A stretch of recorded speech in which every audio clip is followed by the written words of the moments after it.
we're coming up on Christmas soon, so we're going to make some almond sticks, or you can make them into the rings, so the almond rings. So it's your almond filling inside your pastry. These are a lot of work, which is why we usually only would do them around Christmas time, because they're very special to have on hand.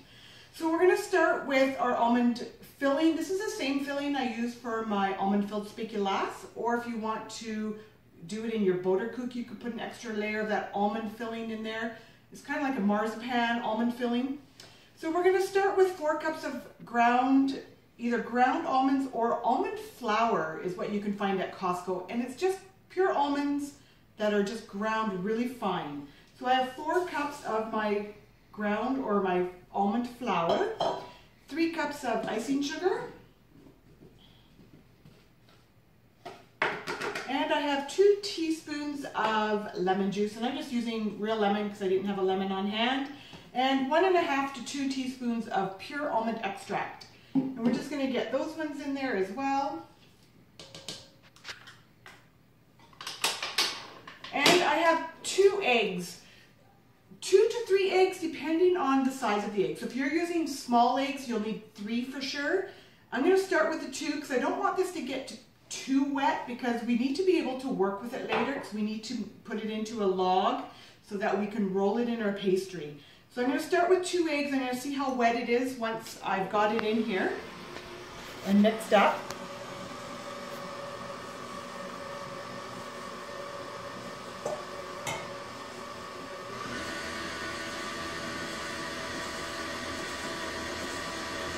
You just want it to be able to all come together nice. This is pretty good. I don't think I need my 3rd egg because I don't want it to be too wet. And I'm doing this ahead of time because I want to refrigerate it and get it chilled and cooled so that it's much easier to work with when it's getting a bit harder. Because if you do it when it's too wet, it's still quite sticky and it's much harder to create it into a log. So this is just going to be our filling. So I'll just show you what that looks like. So it's just your almond paste filling. And we are just going to get this in a container and put it in the fridge while we deal with the pastry part, which takes quite a bit of time. It's not a lot of work, but it's a lot of time because you're doing a lot of folding and putting it chilling and then folding and chilling. So we're going to get this in the fridge first, and then I will get the pastry part together. All right, so for the pastry part of our almond sticks, I have 2 cups of flour. And I have 1 1/3 cups of butter. This is one of those places where you cannot substitute margarine. Butter is best. Whenever you're doing a pastry, you need to use butter. I've just cubed up my butter, and it has to be cold when you're working with it. So we're going to just get this in with our flour.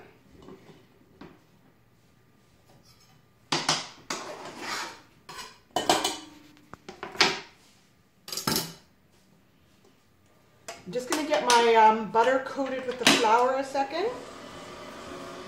And I have 9 tablespoons of cold water, which is about 5 ounces. So 1/2 cup plus a tablespoon is about what you need here. And you want the water to be cold. And I'm just going to add this in slowly.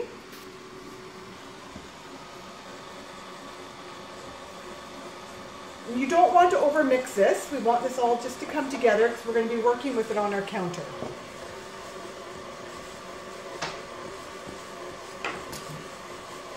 All right, I just want it to get to the point where it's all kind of coming together.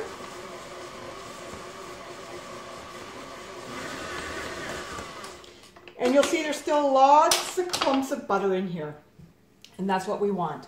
So I'm just going to get my mixer out of the way. I'm going to get some flour on my counter, and I'm going to get the dough on the counter.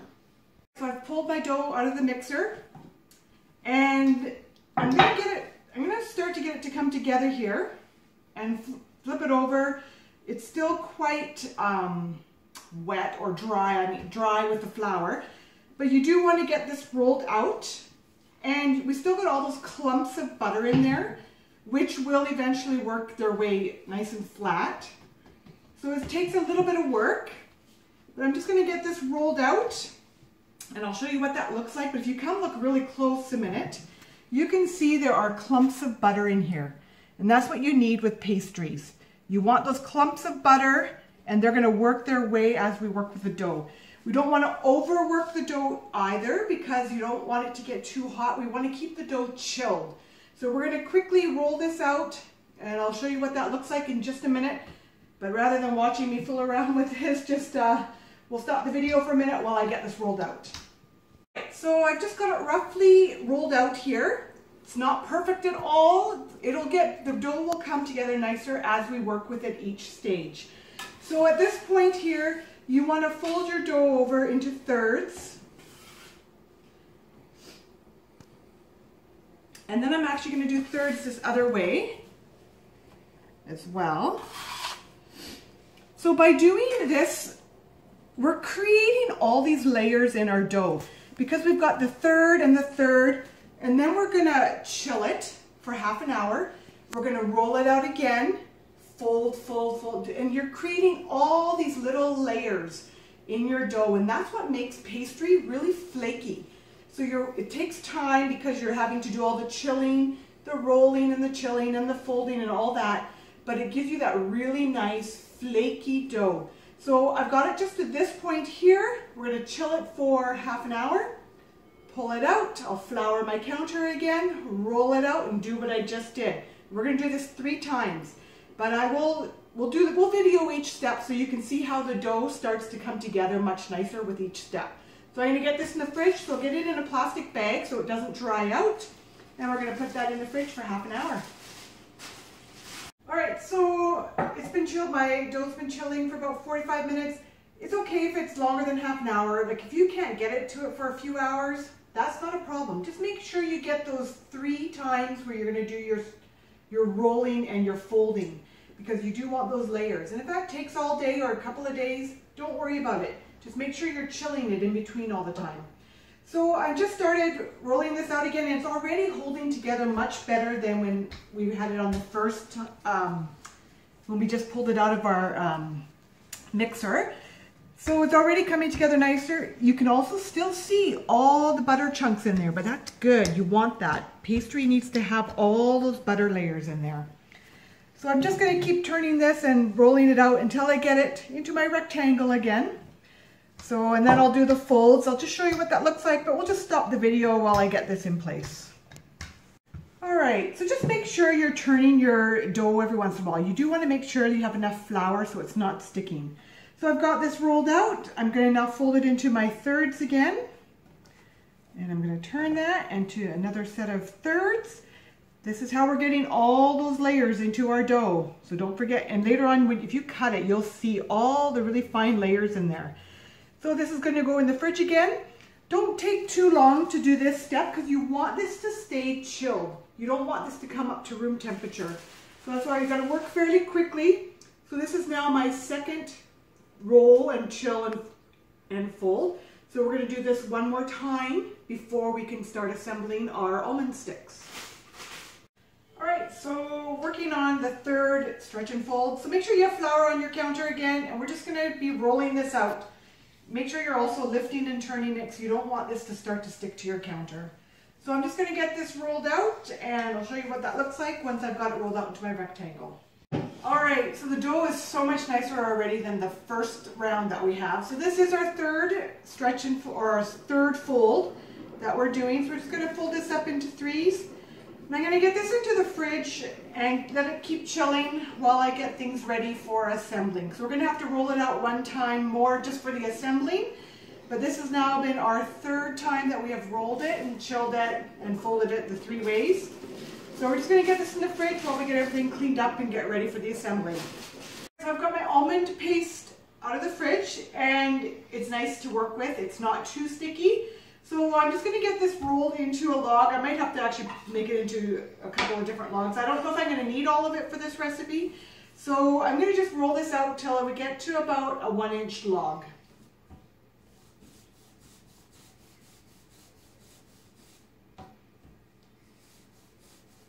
Alright, so I've got my pastry rolled out. Try getting it as thin as you can. So between about 1/8 and 1/4 of an inch. So you want to get that rolled out into a rectangle, and then divide up your almond paste into I figure we could probably get 3 out of this. And you want your dough to be able to roll over your pastry or your almond paste about 1.5 times because you need it to seal on the end. So I'm just going to cut this here. So this is going to be my first. You want it to roll over just a little bit further. And I'm going to try by making one of these into a ring and some of them into logs. And we're going to do this on our cookie sheet. So you'll want to bring your ring together and you'll want to get your ends in there together. I might have a little bit too much dough in this one. I could probably pull some of that away a little bit because I don't want it too thick there. So you're going to get this all nice and smooth on there. And it's going to just take a little bit of work.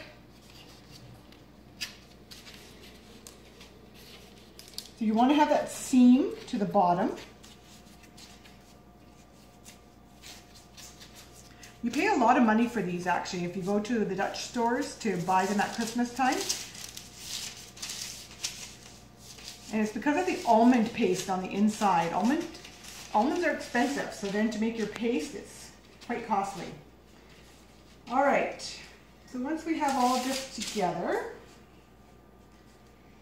you're going to want to do an egg wash on here. And also I'm going to slice it. I'm going to do my egg wash first. This is just an egg that I've just broken up.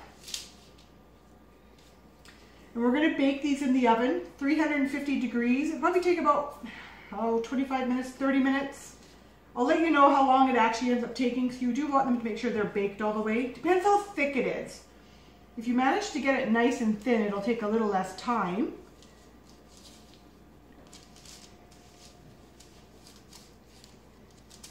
If you do it on parchment paper, then you don't have to worry about making a mess on your cookie sheet. And we also want to cut little slits in it.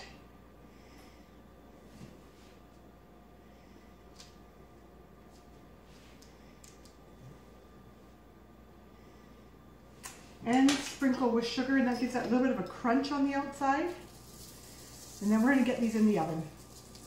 And I'll show you what they look like when they're coming out of the oven. Alright, I just realized I probably can't fit my really long ones on my cookie sheet. So I'm just breaking them up a little bit here so that I can actually fit 3 logs on my cookie sheet. Also, what you can do before you put them in the oven, you can decorate the tops with little bits of like your maraschino cherries, like the red and the green little maraschino cherries or dried fruits on the top, so it looks very Christmassy. So you can do that as well. And when you're doing it as a log, make sure you get the ends folded in. So you don't want that almond paste to ooze out of the end. So you do want to make sure you seal up the sides when you have it rolled up and put on your cookie sheet. So just get them all ready to go in the oven, and we're going to bake these up. Just want to show you how beautiful these are coming along. This is about 17 minutes in the oven.